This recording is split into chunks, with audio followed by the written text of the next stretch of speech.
if I spend more time in the sun, then I can't have vitamin D deficiency. This is a total misconception. We all know that vitamin D is a sunshine hormone. It is synthesized in our skin under the exposure of sunlight. But there are various other factors to this as well, like the time of the day, the amount of skin that is being exposed to the sun. For example, like 10 to 15 minutes daily of exposure of your legs, face and arms to sunlight in the time period of 10 a.m. to 3 p.m. is more than enough to suffice your daily vitamin D needs. The other is like the age of the individual, his obesity. Elderly individuals, they will have less vitamin D synthesis, so they require prolonged period of vitamin D supplementation. Obese individuals will have lower levels because the fat-soluble vitamin gets sequestered in the body fats. Moreover, if you have certain conditions like liver disorders or kidney disorders, because of the malabsorption, you will have lower vitamin D levels. Other thing here to take into consideration is that people who have darker skin, they have more melanin, and this melanin acts as a sunscreen, as a sunblock. It will block the UVB rays of the sunlight, and because of this you will have lower vitamin D synthesis in your body. But at the same time, the sunscreen plays a very important role to prevent certain skin cancers. Vitamin D is only important for bones. Vitamin D is important for your bone health, but it plays various other bodily functions as well.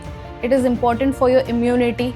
If you have lower vitamin D levels, you can fall prey to various viral infections, skin infections, and upper respiratory tract infection. It is also important for your cardiovascular health. It plays a very important role in your skin growth as well as your hair. So if you have suppose skin dryness or frequent hair fall, then you should take vitamin D supplementation. It is also important for your mood regulation. Studies have shown that people who have lower vitamin D levels, they can fall prey to depression as well as anxiety. It is ultimately very important for your muscle strength and function. So those individuals who have lower levels of vitamin D, they face frequent muscle aches, spasms, frequent falls in their day-to-day life.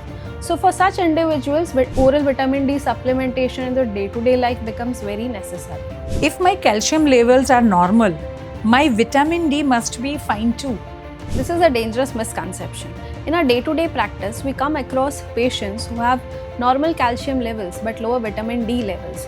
This is because of a compensatory mechanism, a backup plan in the body. Now, when your vitamin D levels would be lower, the body will absorb very less calcium from the food. This will stimulate the parathyroid gland, which is located in the neck. It will release the parathormone hormone, which will pull out calcium from your bones and maintain adequate blood levels of calcium. But at what cost? Now your bones will be brittle, you will have weakness, you will have reduced bone density, you will fall prey to osteopenia and osteoporosis.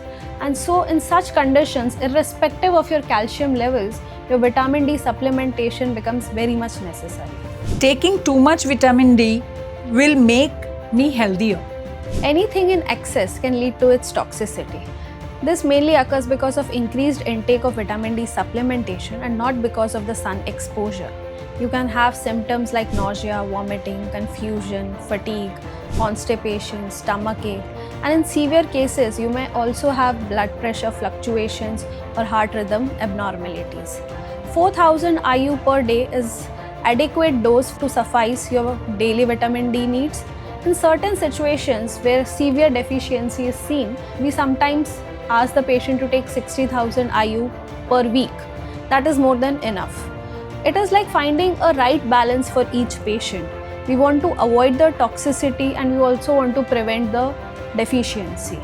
So in such cases, you should always consult your doctor, follow his advice, and do not self-medicate. Thank you, doctor, for busting the myths. Thank you.